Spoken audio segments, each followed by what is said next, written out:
Hi friends, welcome to Anu AB happy family. இன்றைக்கி என்ன சமையல் பார்க்கலாமா? என்னடா அது காதில் பூ வச்சுருக்கலேன்னு பார்க்குறீங்களா? இங்கே சொருகுனா விழுந்துருதுங்க, தலையில் சொருகுனா விழுந்துருது அடிக்கடி. சரி, முன்னாடி இருந்தால் தெரியும் இல்லையா அப்படின்னு சொல்லிட்டு இப்படி வச்சுக்கிட்டேன்.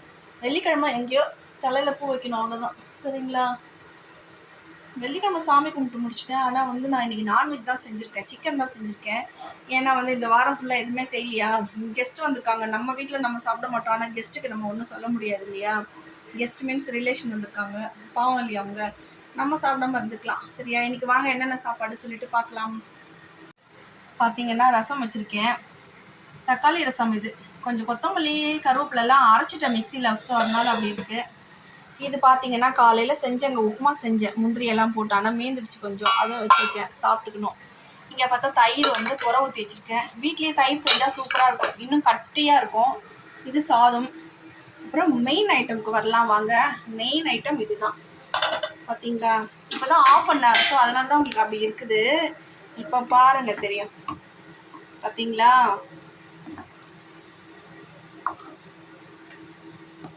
சூப்பராக இருக்கா? தக்காளி மிக்சியில் அரைச்சிட்டேன், இஞ்சி பூண்டு கூட அரைச்சிட்டு செஞ்சேன், ஏன்னா கொஞ்சம் கிரேவியாக இருக்கட்டும்னு சொல்லிட்டு. இப்போ நான் எல்லாம் முடிச்சிட்டேன், கொஞ்சம் சாம்பார் மட்டும் வைக்கணும். இப்போ கிள்ளி போட்டு சாம்பார் வச்சிட்டேன்னா என்னோடய வேலை முடிஞ்சிடும். அப்புறம் சாம்பார், சிக்கன் கிரேவி, அப்பளம், அவ்வளோதாங்க இன்றைக்கி சமையல். பார்த்தீங்களா, சூப்பராக இருக்கா? கமெண்ட் பண்ணுங்கள்.